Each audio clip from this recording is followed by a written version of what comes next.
আসসালামু আলাইকুম। প্রিয় দর্শক, অন্য মঞ্চের আলোচনায় আপনাদের সকলকে আমন্ত্রণ জানাই। প্রিয় বন্ধুরা, প্রীতি, সালাম এবং শুভেচ্ছা নেবেন।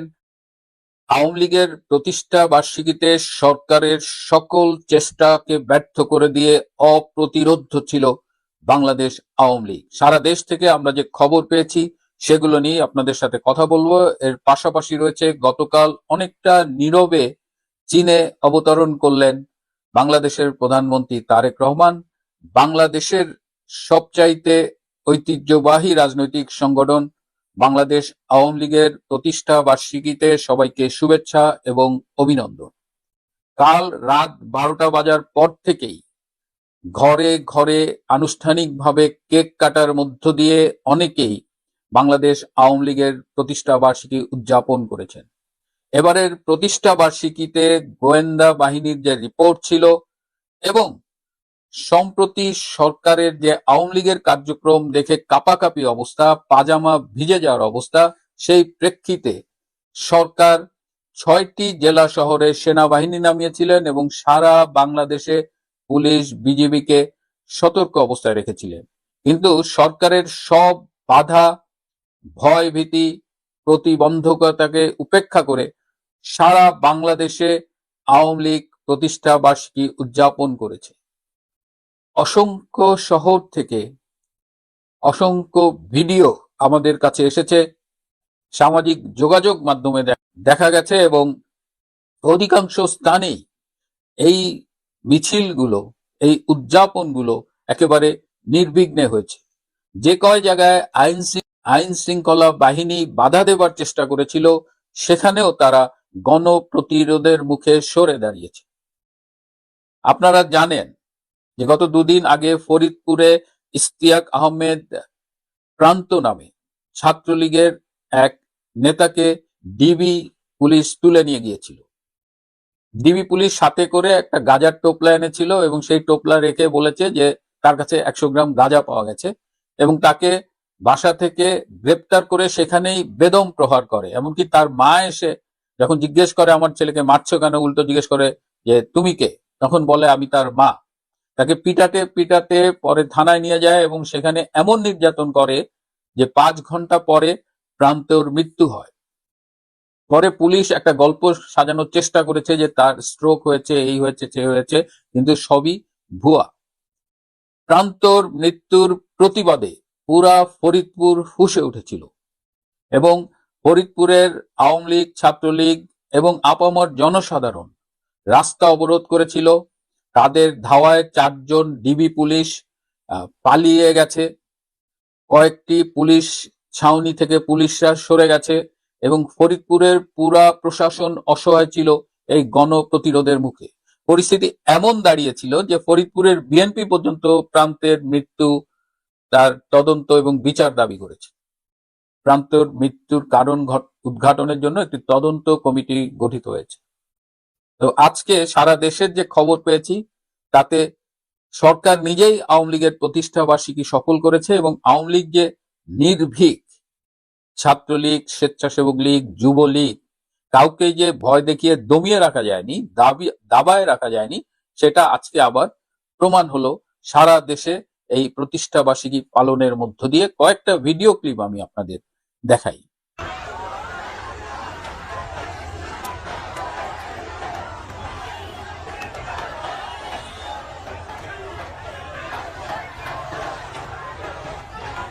আওয়ামী লীগ যখন তার প্রতিষ্ঠা বার্ষিকী পালন করছে, ঠিক তখনই গতকাল মালয়েশিয়ার একটি গুরুত্বহীন সফর শেষে চীনে গিয়েছেন বাংলাদেশের প্রধানমন্ত্রী তারেক রহমান। চীনের দালিয়ান প্রদেশে তিনি গিয়েছেন, সেখানে তিনি বিশ্ব অর্থনৈতিক ফোরামের দাভোস সামার অধিবেশনে যোগদান করবেন। আমার খুব কষ্ট লেগেছে যে আমাদের প্রধানমন্ত্রী তারেক রহমানকে চায়নায় এয়ারপোর্টে কে রিসিভ করতে গিয়েছে। আমি প্রথমে এটা খুঁজেছি, অধিকাংশ পত্রিকা আমি পাইনি। অবশেষে আমি খুঁজে পেয়েছি লিয়াওনিং প্রদেশের ভাইস গভর্নর এবং চায়নায় বাংলাদেশের রাষ্ট্রদূত, এই দুজন গিয়েছেন আমাদের প্রধানমন্ত্রীকে এয়ারপোর্টে রিসিভ করতে। আমি পছন্দ করি বা না করি সেটা বিষয় নয়, বাংলাদেশের একজন প্রধানমন্ত্রীকে রিসিভ করছে একটি প্রদেশের ভাইস গভর্নর, এটি আমাদের জন্য খুবই পীড়াদায়ক। এটি কি ইন্ডিকেট করে যে তারেক রহমানের চীন সফরকে চীন সরকার কিভাবে দেখছে? এটাও কি মালয়েশিয়ার মতো একটি গুরুত্বহীন সফর হতে যাচ্ছে? সোর্স নিউজ আমাকে জানিয়েছে যে এই সফরে বাংলাদেশ চীনের কাছ থেকে 24টি যুদ্ধ বিমান কেনার চেষ্টা করবে এবং এক একটি যুদ্ধ বিমানের দাম $4.5 কোটি। সেই ক্ষেত্রে 24টি যুদ্ধ বিমানের দাম বাংলাদেশি টাকায় 13,500 কোটি টাকা। যে দেশের সরকার প্রায় প্রতিদিন ব্যাংকের কাছ থেকে লোন নিয়ে চলে, যার অর্থনৈতিক অবস্থা ভয়াবহ, এবং আজকেই এই এপিসোড করার আগে একটি ফোন পেলাম যে বাংলাদেশে একটি মাল্টি ন্যাশনাল কোম্পানি, তারা $100 মিলিয়ন ইনভেস্ট করার কথা ছিল, একদম সর্বশেষ তাদের হেড অফিস থেকে লন্ডন থেকে সে $100 মিলিয়ন বিনিয়োগ স্থগিত করে দিয়েছে। সেই নুন আনতে পান্তা পুরানোর দেশে 24টি যুদ্ধবিমান কেন কেনা হচ্ছে? এই 13,500 কোটি টাকার এই বাণিজ্য বাংলাদেশের জন্য কতটা প্রয়োজন এবং এর মাধ্যমে কতটা কমিশন বাণিজ্য হবে, সেটা নিয়ে ইতিমধ্যেই ফিসফাস শুরু হয়ে গেছে। দেখি আমাদের প্রধানমন্ত্রী চীন সফর থেকে কি অর্জন করে ফেরেন। আপনাদের সামনে এগুলো নিয়ে যখন কথা বলছি, তখন ঢাকা বিশ্ববিদ্যালয়ের থেকে একটি ন্যাক্কারজনক সিদ্ধান্ত আমরা দেখলাম। 4 জন অধ্যাপক, ডক্টর নাজমুল হাসান কলিমুল্লাহ, ডক্টর জামাল উদ্দিন এবং অধ্যাপক শিবলি রুবায়াতুল ইসলাম, 3 জনই বর্তমানে গ্রেপ্তার হয়ে কারাগারে আছেন, এবং ডক্টর আজমাল হোসেন ভুইয়া, 4 জনকে ঢাকা বিশ্ববিদ্যালয়ের তাদের পদ থেকে সাময়িকভাবে অব্যাহতি দেওয়া হয়েছে। Shame on Dhaka universities administration. সম্পূর্ণ বানোয়াট কল্পিত অভিযোগে এবং একজন বিশ্ববিদ্যালয়ের শিক্ষক হিসেবে মুক্ত বুদ্ধি চর্চার যে অধিকার তাদের আছে, সেটাকে সম্পূর্ণ বিসর্জন দিয়ে এই সিদ্ধান্ত নিয়েছে। এবং আরেকজন কর্মকর্তা মোল্লা শিশির, তাকেও সাময়িকভাবে অব্যাহতি দিয়েছে।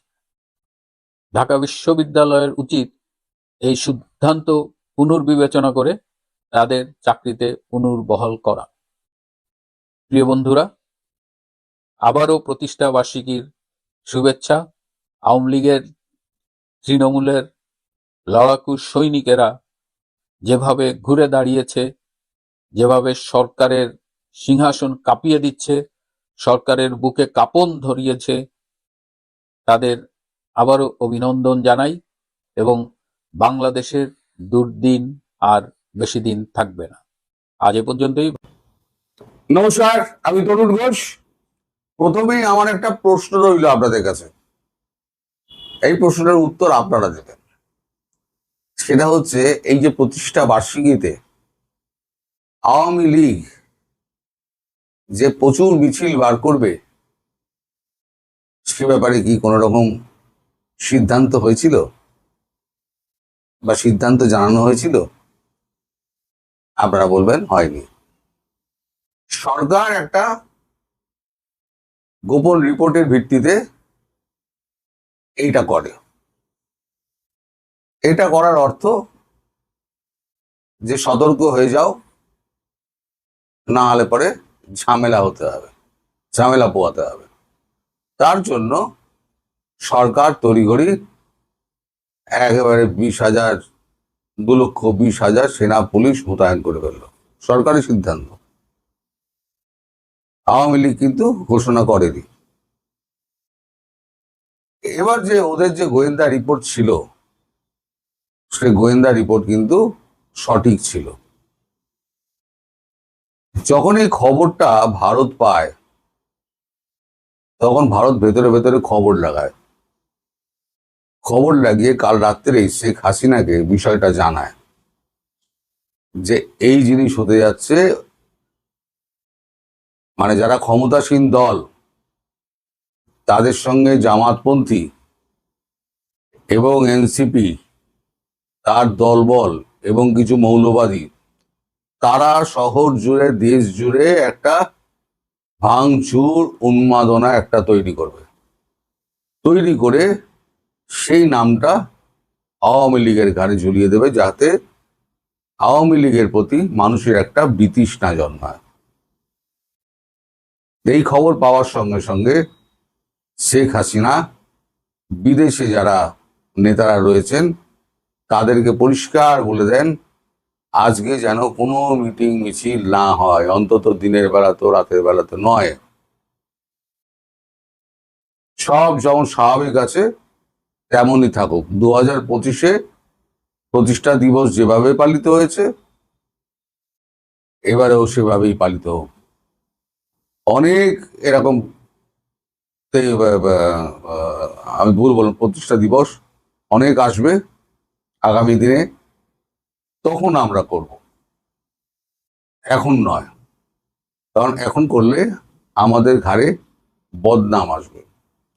এখন এই যখন ঘটনাটা ঘটে আমি তখন জানতাম না, তখন আমি চুলকাবার জন্য আরো একটা ভিডিও করে দিয়েছি, যাতে খুব চুলকায় সরকারের।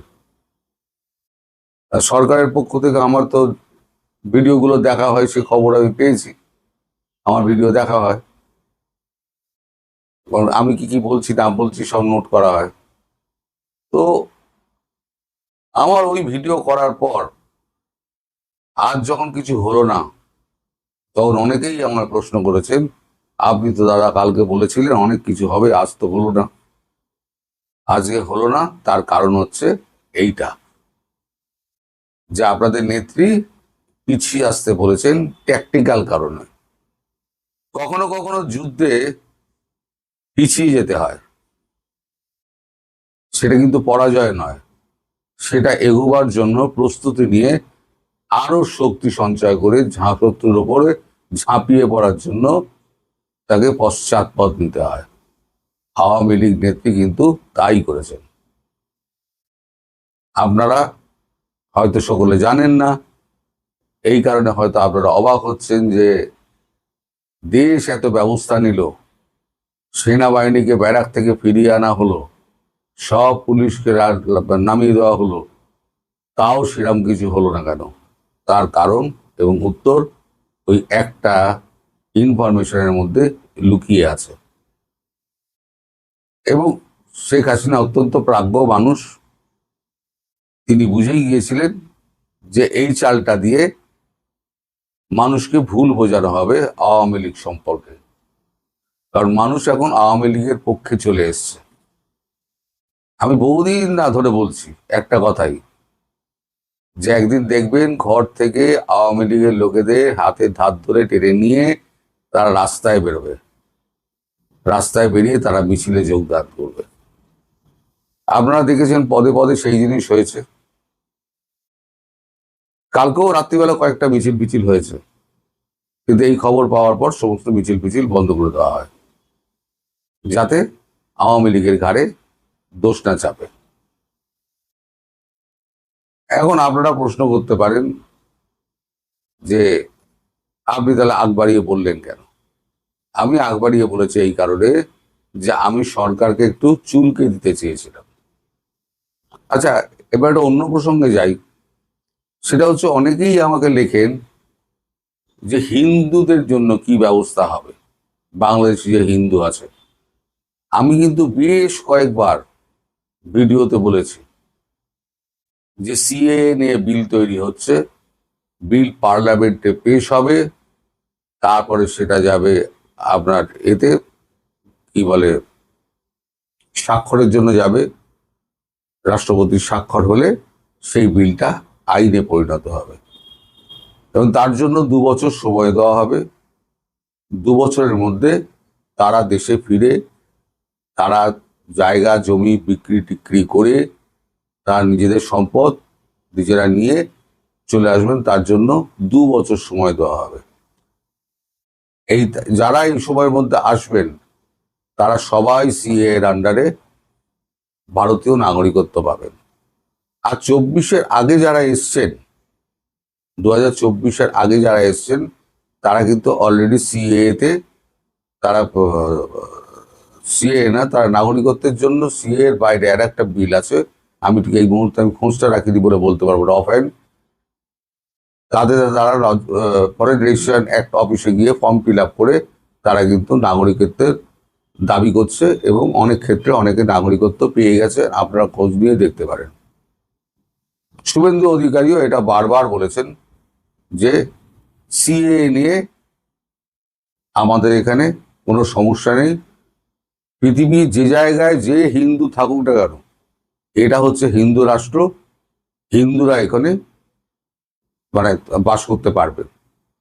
আমি এই প্রশ্নও করেছিলাম, যদি সারা পৃথিবীতে মুসলিম রাষ্ট্র থাকতে পারে, খ্রিস্টান রাষ্ট্র থাকতে পারে, ইহুদি রাষ্ট্র থাকতে পারে, তাহলে একটা হিন্দু রাষ্ট্র থাকবে না কেন?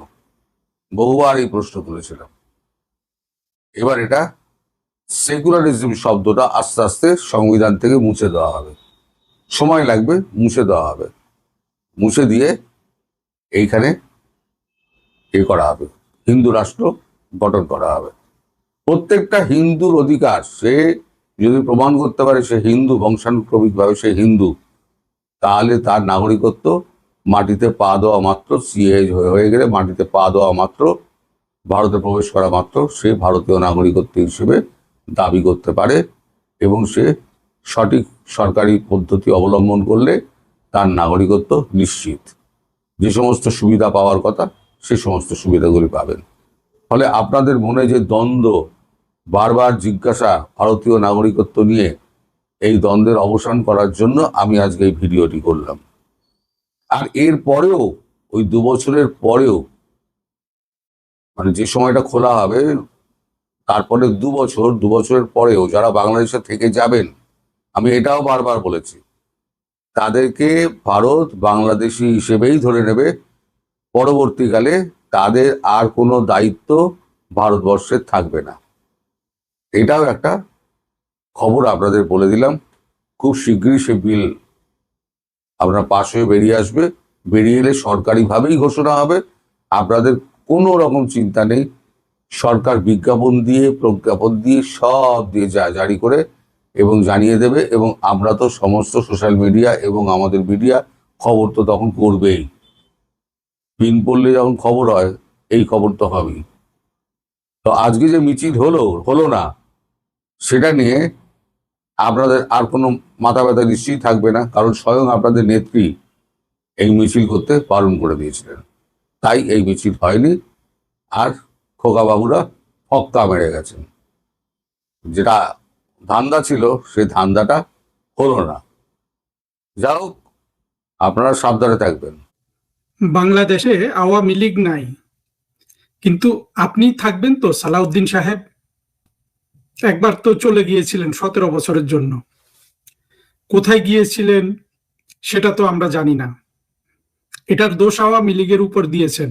এখন তো আপনি স্বরাষ্ট্রমন্ত্রী, তদন্ত করে জাতির সামনে প্রমাণ করে দিন যে আওয়ামী লীগ আপনাকে গুম করেছিল। আবার রয়ের কথা বললে হয়, রয়ের বিরুদ্ধে বলুন। বাংলাদেশে তো মনে হয় যে 18 কোটি মানুষই না 20 কোটি। সালাউদ্দিন সাহেব, নিজের কথাটা একটু ভাবুন। এই যে আপনি 17 বছর গুম থাকা অবস্থায়, হ্যাঁ, আপনার 4টি গাড়ি, 4টি ড্রাইভার আছে, তার সাথে সমানুপাতিক হারে আপনার কত বাড়ি আছে, কত জমি আছে, কত মিল কারখানা ইন্ডাস্ট্রি আছে, কত হাজার কোটি টাকা আছে, সেটা কি আমরা অনুমান করতে পারি না? এই যে একটা ছেলে বিশ্ববিদ্যালয়ে পড়ার সময় 1.5টা শার্ট, 1 জোড়া ছেঁড়া স্যান্ডেল, গেঞ্জি নাই, আন্ডারওয়্যার নাই, হলে থাকে, পকেটে টাকা নাই, মাস্তানি করে ক্যান্টিনে বাকি খেতে হয়, পয়সা না দিয়ে খেতে হয়। তারপরে 6 বছর 7 বছর সরকারি চাকরি করে একজন প্রধানমন্ত্রীর এপিএস হিসাবে চাকরি ছেড়ে দিয়ে এপিএস গিরি করে রাজনীতিতে ঢুকে গ্রামের একটা মৌলবীর ছেলে এই যে 1000 কোটি টাকার মালিক হয়, সালাউদ্দিন সাহেব, কিভাবে বলেন? আজকে যদি এই দেশটা পাকিস্তান থাকতো, আপনি কি এত 1000 কোটি টাকার মালিক হতে পারতেন? আপনার যে বিত্ত বৈভব, সেটা কি আপনি অর্জন করতে পারতেন? হ্যাঁ, হয়তো পারতেন, আপনি সিএসপি হতেন বা ইত্যাদি হতেন, কিন্তু আপনাকে তো এই যে পাকিস্তানের হাই কমিশনার ইমরান আছে, ইমরানের সাথে আপনাকে হ্যাঁ প্রতিযোগিতা করতে হতো। ইমরান তো জমিদারের ছেলে, আপনি তো একজন সাধারণ মৌলবীর ছেলে। কত কঠিন হতো না সালাউদ্দিন সাহেব, এই যে এত শান শওকতের মালিক হয়েছে। না, আসলে আপনাকে লজ্জা দেওয়ার আমার উদ্দেশ্য নাই। এরকম হাজার কোটি টাকার মালিক তো দুই তরফে হয়েছে, বিএনপি, আওয়ামী লীগ, জামাত সবাই হয়েছে। এটার জন্য আমি অবশ্যই মুক্তিযুদ্ধের পক্ষে শক্তিকে ভর্ৎসনা করব, কিন্তু তারা তো তাদের বাপের দেশ, এটা শেখ মুজিবের দেশ, সেভাবে হয়েছে। আপনার পক্ষে সাফাইটা কি সালাউদ্দিন সাহেব? কোথায় পেলেন এই দেশটা? আওয়ামী লীগ যদি 1949 সাল থেকে মুক্তিযুদ্ধের সংগ্রাম, স্বাধীনতা যুদ্ধের সংগ্রাম, স্বাধীনতার সংগ্রাম শুরু না করত, শেখ মুজিবুর রহমান নামে একজন বাঙালি যদি বছরের পর বছর আন্দোলন, গণ আন্দোলন, গণসংযোগ, জেল খাটা এগুলা না করত, যদি আওয়ামী লীগের লোকজন 69-এর গণ অভ্যুত্থান না করত, যদি আইয়ুব খানের পতন না হতো, যদি 1971 সালের মুক্তিযুদ্ধ শুরু না হতো, মুক্তিযুদ্ধ যদি না হতো, সালাউদ্দিন সাহেব বুকে হাত দিয়ে বলুন তো, আপনি আজকে যে বিত্ত বৈভবের মালিক, আপনি যে স্বরাষ্ট্রমন্ত্রী হিসাবে একটা দেশের আপনি দ্বিতীয় প্রধান হয়ে গেলেন বাংলাদেশের, আওয়ামী লীগ না থাকলে, আওয়ামী লীগ এই জিনিসটা তৈরি না করলে আপনার পক্ষে কত কঠিন হতো না আজকে আপনি যে বৈভবের মালিক সেটা হতে। আপনি বলবেন জিয়াউর রহমান করেছে, জিয়াউর রহমান তো এসছেন 71 সাল থেকে, তার আগে তো তিনি চাকরি করতেন। যখন শেখ মুজিবুর রহমান মাথার ঘাম পায়ে ফেলছে, গ্রামে গ্রামে হেঁটে বেড়াচ্ছে, পাকিস্তানিরা জেলে নিচ্ছে, জেল থেকে ছাড়ছে, পরিবারের সাথে দেখা নাই, পিতামাতার সাথে দেখা নাই, সেই ব্যক্তির দল তো আওয়ামী লীগ। সেটা এখন দেশে নাই, আপনি কত আনন্দে আছেন, তাই না সালাউদ্দিন সাহেব? একবার ভাবুন তো, এই যে আওয়ামী লীগ না থাকলে আপনার অস্তিত্ব কোথায় থাকতো? আপনার মতো, এই যে আপনি কি মনে করেন যে আপনার মতো বাংলাদেশে শত শত এরকম ব্যক্তি উপযুক্ত আছে না, ঢাকা বিশ্ববিদ্যালয়ে আইনশাস্ত্র পড়েছে, কিংবা আপনার এরকম সরকারি চাকরি পেয়েছে, ম্যাজিস্ট্রেট হয়েছে প্রশাসন ক্যাডারে? এরা কতজনের এই তরক্কি হাসিল হয়েছে যে 17 বছর গুম থাকা অবস্থায়, সেই গুমেরও আপনি এখন তো জানাতে পারেন। এটা নিয়ে অবশ্য অনেক কথা আছে, সেদিকে গেলাম না। তারপরে এসে ঘোষণা দিতে পারে যে আমি গরিব না, আমার 4টা ড্রাইভার, 4টা গাড়ি আছে। সালাউদ্দিন সাহেব, এগুলো তো সব আওয়ামী লীগ করে দিয়েছে। আওয়ামী লীগ এই দেশের জন্ম দিয়েছে বিধায় আপনি আজকে সালাউদ্দিন সাহেব হয়ে গেছেন। হ্যাঁ, আপনি আপনার নেতাকে রক্ষা করছেন, আপনি আপনার প্রধানমন্ত্রীকে রক্ষা করছেন। বাংলাদেশে এর আগে কখনো কোনো নেতাকে এইভাবে আপনি যেভাবে রক্ষা করছেন সেভাবে রক্ষা করতে আমি কাউকে দেখিনি। আপনাকে সেজন্য প্রশংসা করি, কিন্তু কথাবার্তা একটু সামলে বলবেন না? কথাবার্তা তো একটু সামলে বলবেন। আর যদি আওয়ামী লীগ না থাকে, এই যে বিশাল বিশাল বাহিনী নামিয়ে দিলেন, এত ধরপাকড় হচ্ছে, গত 1 সপ্তাহ ধরে আপনি সেটা বৃদ্ধি করেছেন, সেটা কেন করছেন? আওয়ামী লীগ কি ঘোষণা দিয়েছে যে তাদের প্রতিষ্ঠাবার্ষিকী উপলক্ষে বিএনপি সরকারের পতনের ডাক দিয়েছে? দেয় তো নাই। তাহলে অত্যাচার নির্যাতন কেন করছেন? সেটা কবে শুরু করেছেন? এগুলো মনে আছে আপনার? সে তো আপনারা 5 আগস্ট থেকে হত্যা, খুন যখন শুরু করেছেন। তাজ হাসমিরা যখন ডাক দিয়েছিল যে নেপোলিয়নের তরবারি নিয়ে ইউনুস এগিয়ে যাও, তখন তো বিএনপির লোকজন সব হত্যাকাণ্ড ঘটিয়েছে। জামাত তো চালাক, কিছু বলে নাই। আপনাদের নেতারাই কিন্তু দম্ভ ভরে বলেছে যে আমরা পুলিশ মেরেছি, বলেছে না বিএনপির নেতারা? বিএনপির নেতারাই তো আওয়ামী লীগকে সবচেয়ে মেরেছে বেশি। এই যে এত যে মারলেন, এখন পর্যন্ত মেরে যাচ্ছেন, মেরে কি শেষ করতে পেরেছেন? আপনি জানেন শেষ করতে পেরেছেন কি পারেননি।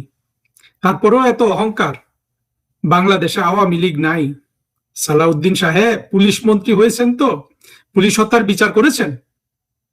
আপনার কি বাংলাদেশে আসলেই থাকার ইচ্ছা আছে? দেখুন সালাউদ্দিন সাহেব, একটা কথা বলি, আপনি কিন্তু পুলিশ মন্ত্রী। পুলিশ মন্ত্রী সবার আগে বলবে আমি পুলিশ হত্যার বিচার করব।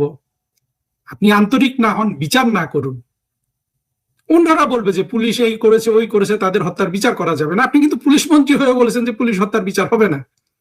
কেমন পুলিশ মন্ত্রী আপনি? কোন পুলিশ মন্ত্রী তার যদি বাংলাদেশে থাকার ইচ্ছা থাকে, সে কিন্তু এটা বলবে না। সে মিছামিছি হলেও বলবে যে আমি পুলিশ হত্যার বিচার করবো। আপনি কিন্তু তাও বলেন নাই। তার মানে হলো যে আপনার মাথায় কিন্তু বাংলাদেশে থাকার চিন্তা নাই। আর যার এত টাকা আছে সে বাংলাদেশে কেন, পৃথিবীর যে কোনো জায়গায় চলে যেতে পারে বর্তমান পৃথিবীতে। আর এই যে আপনি এত টাকা পয়সার মালিক হলেন, আপনি আপনার নেতা জিয়াউর রহমান যে ভাঙ্গা সুটকেস রেখে গেল, সৎ ছিলেন, সেটার দাবি মেনে নিলাম। এই যে আপনি যে এত টাকার মালিক হলেন, জিয়াউর রহমান সাহেব যদি এটা শুনে উনি বিষ খেতেন না, যদি উনি সত্যি সত্যি ওই ধরনের একজন সৎ মানুষ হয়ে থাকেন? আপনাদের আসলে সালাউদ্দিন সাহেব এই কথাগুলো স্মরণ করিয়ে দিতে চাই না, লজ্জাও দিতে চাই না, সুনাম করতে চাই। আপনি আপনার নেতাকে যেভাবে রক্ষা করছেন সেগুলো সুনাম করতে চাই। একটা কিছু ভালো কাজ করুন, আওয়ামী লীগ নিয়ে আপনাকে দুশ্চিন্তা করতে হবে না, মুখে একটু লাগাম দিন। আর আপনাদের অস্তিত্বের এই যে ক্ষুদ্রতা, আপনাদের উপস্থিতির, আপনাদের ভিত্তির যে দুর্বলতা, সেগুলো স্মরণ করিয়ে দেওয়ার জন্য কেন এই ধরনের কথাবার্তা বলেন সালাউদ্দিন সাহেব? আপনাদের কি একটুও কমন সেন্স কাজ করে না? রাজনৈতিক ভাবেই আওয়ামী লীগকে মোকাবেলা করা যেত। এখন তো আপনার এটা করে লাভ হবে না। আমাদের এখানে তো আন্তর্জাতিক অর্থাৎ পরাশক্তি গুলো কিন্তু এখনো অ্যাক্টিভ। পরাশক্তি গুলো অ্যাক্টিভ হয়ে যদি হয়, যেমন শেখ হাসিনার সময় পরাশক্তি অ্যাক্টিভ ছিল, ইলেকশনের আগেও ছিল, ইলেকশনের পরেও আছে, এখনো আছে। আপনি দেখেন না, তারেক রহমান ভিজিট করতে গেছে বিদেশে, নানান কথা হচ্ছে। সুতরাং পরাশক্তি গুলো এর ভিতরে যদি থাকে তাহলে পট পরিবর্তন ঘটেও যেতে পারে, বলা তো যায় না। যে সরকার যেটা বলছে যে আইন শৃঙ্খলা পরিস্থিতির অবনতি ঘটতে পারে, সন্ত্রাসী হামলা হতে পারে, এই জন্য সেনাবাহিনী নিযুক্ত করেছে 9টা স্পটে। তো এখন এটা পরিষ্কার হচ্ছে যে অর্থাৎ দেশকে অস্থিতিশীল করার জন্য ওখানে ছাত্রলীগের বা যুবলীগের নাম হলেও, আওয়ামী লীগের নাম হলেও, এখানে হয়তো আইন শৃঙ্খলা পরিস্থিতি অবনতি ঘটানোর জন্য হয়তো জামাত কর্মীরা গুপ্তভাবে তাদের সাথে থাকতে পারে। দেখেন, আওয়ামী লীগ প্রথমে যেটা হচ্ছে ডক্টর মোহাম্মদ ইউনূস এই পরিস্থিতি সৃষ্টি করেছে। তিনি যদি যথাসময়ে নির্বাচন দিতেন, অর্থাৎ সর্বোচ্চ 6 মাসের ভেতরে নির্বাচন দিতেন, তাহলে হয়তো রাজনৈতিক ভাবেই আওয়ামী লীগকে মোকাবেলা করা যেত, অর্থাৎ নেপালের মতো হয়তো ঘটনা ঘটত।